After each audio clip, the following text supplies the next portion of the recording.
प्रश्न, यदि किसी भिन्न के अंश और हर दोनों में 2 जोड़ दिया जाए तो वह 9/11 हो जाती है। यदि अंश और हर दोनों में 3 जोड़ दिया जाए तो वह 5/6 हो जाती है। वह भिन्न ज्ञात कीजिए। इस प्रश्न में हमें भिन्न ज्ञात करना है। ठीक है, तो इस प्रश्न को हल करने के लिए हम लिखेंगे हल, माना कि भिन्न x/y है। यहाँ पर हमने भिन्न को x/y क्यों माना? क्योंकि जो भिन्न होती है वो ऊपर कुछ संख्या लिखी होती है और बटे में कुछ संख्या लिखी होती है। ऊपर जो संख्या लिखी होती है उसको हम अंश बोलते हैं और नीचे जो संख्या लिखी होती है उसको हम हर बोलते हैं।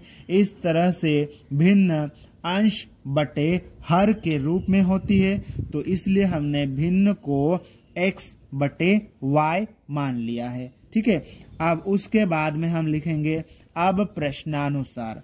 अब आगे जो प्रश्न क्या कहता है उसके अनुसार हम यहाँ पर लिखेंगे।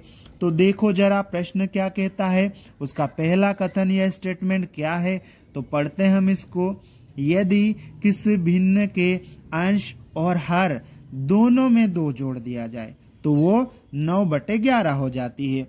तो देखना जरा, ये रही हमारे पास में भिन्न x/y। ठीक है, ये हमारे पास में भिन्न है। इसके अंश और हर दोनों में क्या जोड़े? 2। तो देखो अंश में भी 2 जोड़ना है और हर में भी 2 जोड़ना है, तो वो कितनी हो जाती है? 9/11 हो जाती है।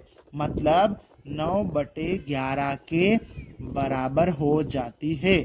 ठीक है, अब हम क्या करेंगे, इसको सोल्व कर लेंगे। कैसे सोल्व करेंगे तो देखना जरा, इसका तिरछा गुणा करेंगे। कैसे? 11 का गुणा इस ऊपर वाले के साथ में कर देंगे और ये जो नीचे लिखा हुआ है इस पूरे का गुणा 9 के साथ में कर देंगे। ठीक है, तो 11 का गुणा इस पूरे के साथ में हम यहाँ पर करेंगे तो लिखेंगे इस तरह से 11 और इसके साथ में गुणा कर देंगे x+2, बराबर का चिन्ह लगाएंगे। 9 के साथ में गुणा करेंगे इस पूरे का y+2। अब ये जो 11 है ना, इसका हम अंदर गुणा कर देंगे। ठीक है, तो 11 का गुणा x के साथ में हो जाएगा तो ये 11x हो जाएगा, प्लस अब इस 11 का गुणा 2 के साथ में होगा तो ये 22 हो जाएगा, बराबर। अब इस 9 का भी अंदर गुणा करेंगे, 9 का गुणा y के साथ में करेंगे 9y हो जाएगा, प्लस 9 का गुणा 2 के साथ में करेंगे ये 18 आ जाएगा। ठीक है, अब हम यहाँ पर क्या करते हैं, x और y वालों को एक तरफ ले लेते हैं। ठीक है, और संख्याओं को दूसरी तरफ। तो ये 11x तो यहाँ पर है ही, तो इसको तो हम लिख लेंगे। अब ये जो 9y है ना, बराबर के चिन्ह के उधर है, उसको उठाकर इधर लाएंगे। उधर ये प्लस का है, इधर आएगा तो माइनस का हो जाएगा। ये बराबर का चिन्ह है, ये 18 है ही यहाँ पर। अब 22 बराबर के चिन्ह के इधर है, इधर ये प्लस का है, उधर भेजेंगे तो ये माइनस का 22 हो जाएगा। ठीक है, आगे सोल्व करते हैं हम इसको। ये 11x है और ये -9y है, बराबर 18 में से 22 घटाएंगे तो कितना आएगा? -4 आएगा। और इस तरह से एक समीकरण बन गया। इसको हम समीकरण नंबर 1 नाम देंगे। ठीक है, इस तरह से हमें पहले कथन से समीकरण नंबर 1 मिल गया। ठीक है, अब हम लिखेंगे पुनः प्रश्नानुसार। ठीक है, पुनः प्रश्नानुसार लिखने के बाद में हम क्या करेंगे, प्रश्न के दूसरे कथन को पढ़ेंगे और उसके अनुसार एक और समीकरण बनाएंगे। ठीक है, तो प्रश्न का हमारा दूसरा कथन क्या है उसको हम जरा देख लेते हैं। तो क्या लिखा हुआ है दूसरा कथन में, तो देखो, यदि अंश और हर दोनों में 3 जोड़ दे, तो ऊपर और नीचे दोनों जगह 3 जोड़ दे, तो वो 5/6 हो जाती है। ठीक है, तो इसके अनुसार हम लिखते हैं। ठीक है, हमें क्या करना है, और अंश और हर दोनों में कितना जोड़ना है, 3 जोड़ना है। ठीक है, तो ये रही हमारे पास में भिन्न।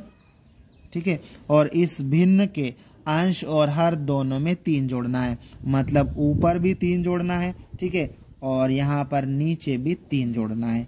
तो भिन्न कितनी हो जाती है, 5/6, मतलब 5/6 के ये बराबर हो जाता है। ठीक है, अब हम यहाँ पर क्या करेंगे, सेम चीज करेंगे, इसका तिरछा गुणा। 6 का गुणा इसके साथ में कर देंगे। ठीक है, तो 6 का गुणा करेंगे x + 3 के साथ में, बराबर का चिन्ह बनाएंगे। 5 का गुणा जो है इस पूरे के साथ में करेंगे, तो इस पूरे का गुणा यहाँ पे हो जाएगा y + 3। ठीक है, अब 6 का हम अंदर गुणा कर देते हैं, तो ये हो जाएगा 6x + 6 का गुणा 3 के साथ में करेंगे 18 बराबर।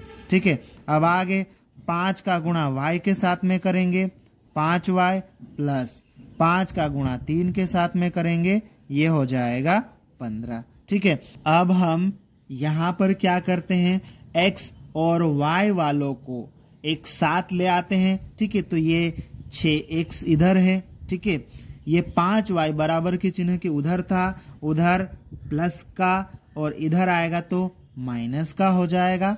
ठीक है, बराबर ये कितना है, 15 है हमारे पास में। ठीक है, 18 बराबर के चिन्ह के इधर है, उसको उधर भेजेंगे, इधर ये प्लस का है, उधर जाएगा तो माइनस का हो जाएगा। ठीक है, अब देखो यहाँ पर ये कितना है, 6x - 5y, इसको हम लिख लेते हैं। ठीक है, ये बराबर का चिन्ह, 15 में से 18 घटाएंगे, 15 में से 18 घटाएंगे तो कितना आ जाएगा, -3, और इसको हम नाम दे देंगे समीकरण नंबर 2। ठीक है, इस तरह से हमें 2 समीकरण मिल गए। अब इन दोनों समीकरणों में से हमें जो समीकरण छोटा लगेगा उसको हम लेंगे और उससे x या y का मान निकालेंगे। तो देखो ये दूसरा समीकरण 6x - 5y बराबर -3 है। पहला समीकरण क्या है देख लेते हैं, 11x - 9y बराबर -4। तो इन दोनों समीकरणों में से समीकरण नंबर 2 छोटा है, तो हम क्या करेंगे, समीकरण नंबर 2 को लेंगे। ठीक है, और उससे x या y का मान निकालेंगे। इसके लिए हम लिखेंगे अब समीकरण 2 से, और उसके बाद में समीकरण 2 को हम लिख लेंगे। अब यहाँ से हम x या y दोनों में से किसी भी एक का मान निकालेंगे। ठीक है, तो हम यहाँ से x का मान निकाल लेते हैं। ठीक है, तो देखो ये इसको उधर भेजेंगे, ये 6x तो बराबर के चिन्ह के इधर है, इधर रहेगा, बराबर के चिन्ह के उधर ये -3 पड़ा हुआ है। ठीक है, -5y को इधर से उठा के उधर भेजेंगे, इधर ये माइनस का है, उधर जाएगा तो प्लस का हो जाएगा। ठीक है, तो हमने क्या किया है, ये प्लस वाले 5y को आगे लिख दिया है और -3 को पीछे लिख दिया है। ठीक है, अब क्या करें, हम यहाँ से हमें x का मान निकालना है, तो 6 को भी हटाना पड़ेगा। 6 यहाँ पर गुणा में है, बराबर के चिन्ह के उधर जाएगा तो बटे में चले जाएगा, तो x बराबर ये 5y - 3। अब ये 6 गुणा में था, बराबर के चिन्ह के इधर आएगा तो बटे में आ जाएगा। ठीक है, इस तरह से ये x का टेम्परेरी मान हमें मिल गया। इसको हम नाम देंगे समीकरण नंबर 3। अब हमने समीकरण 3 में ये जो x का टेम्परेरी मान निकाला है ना, इस मान को हम उस समीकरण में रखेंगे जिसका प्रयोग हमने अभी तक नहीं किया है। समीकरण 2 का प्रयोग हमने कर लिया है, समीकरण 1 बचा हुआ है, तो x का ये जो मान है हम समीकरण नंबर 1 में रखेंगे। इसके लिए हम लिखेंगे समीकरण 3 से x का मान समीकरण 1 में रखने पर, और समीकरण 1 को हम लिख लेंगे। समीकरण 1 में ये जो x है, इस x की जगह पर x का ये जो टेम्परेरी मान है ये हम यहाँ पर रखेंगे। ठीक है, तो ये 11 हम लिख लेंगे। ठीक है, और x जो है 11 के साथ में गुणा में है तो ये पूरा मान गुणा में आएगा। ठीक है, तो इसको कोष्टक में लिख लेते हैं। -5y -3 और बटे में 6, ये पूरा x का मान हमने लिख लिया है। अब ये -9y और बराबर -4। ठीक है, अब हम क्या करेंगे, यहाँ 11 और 6 ये कट नहीं सकता है, तो हम यहाँ पर क्या कर सकते हैं, 11 का अंदर गुणा कर सकते हैं। ठीक है, तो 11 का गुणा हम अंदर कर देंगे। ठीक है, तो देखो यहाँ पर हम इसका अंदर गुणा कर देंगे, तो 11 का गुणा 5y के साथ में करेंगे तो ये हो जाएगा 55y माइनस 11 का गुणा 3 के साथ में करेंगे तो ये हो जाएगा 33। ठीक है, और पूरे के बटे में तो 6 है ही, और ये -9y अलग से है और बराबर -4। ठीक है, अब हम क्या चाहते हैं, ये 6 को बराबर के उधर भेजें। ठीक है, तो 6 जो है इन दोनों के ही बटे में है, इसके बटे में नहीं है, तो इस 6 को पूरे के बटे में लाना पड़ेगा। अब ये जो 6 अगर पूरे के बटे में लिखेंगे तो इस 9y के बटे में नहीं है ना, तो 6 का गुणा इसके साथ में होगा। ठीक है, तो देखो इस तरह से हम बड़े बटे का चिन्ह बना लेंगे, पूरे के बटे में 6 आ जाएगा, जिसके बटे में ये था वो तो ऐसा ही आ जाएगा 55y -33 और ये माइनस इसके बटे में नहीं था तो 6 का इसके साथ में गुणा हो जाएगा, 6 नम क्या हो जाएगा 54y और बराबर इधर कितना है -4। ठीक है, इस प्रकार से हमने क्या किया है, ये 6 को पूरे के बटे में ले लिया है।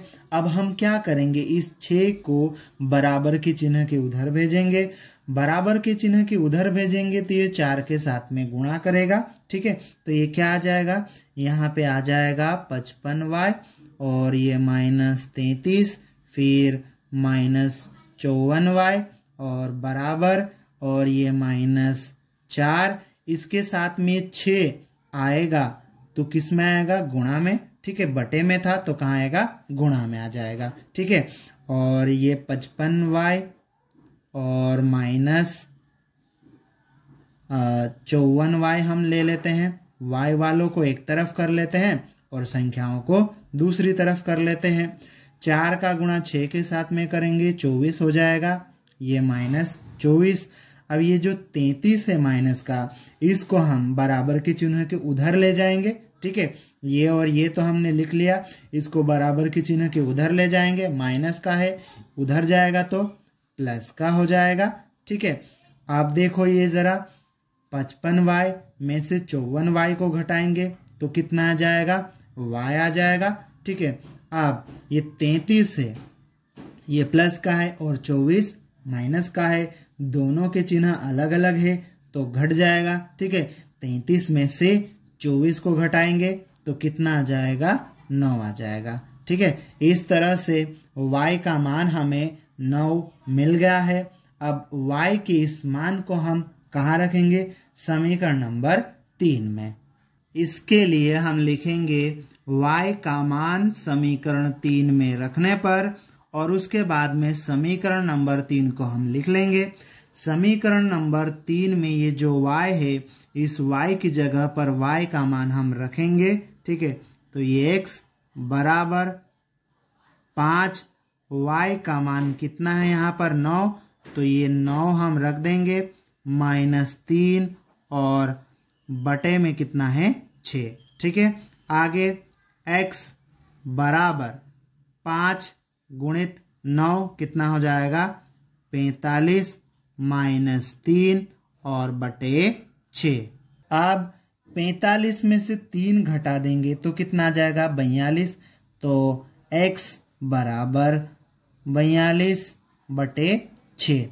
अब 42 में 6 से भाग लगाएंगे तो कितना आ जाएगा, 7, तो x बराबर आ जाएगा 7। ठीक है, इस तरह से x का मान 7 मिल गया, y का मान हमारे पास में 9 है। ठीक है, इस तरह से हमारे पास में x और y दोनों के मान मिल गए। अब हमें भिन्न मिल जाएगी, अतः भिन्न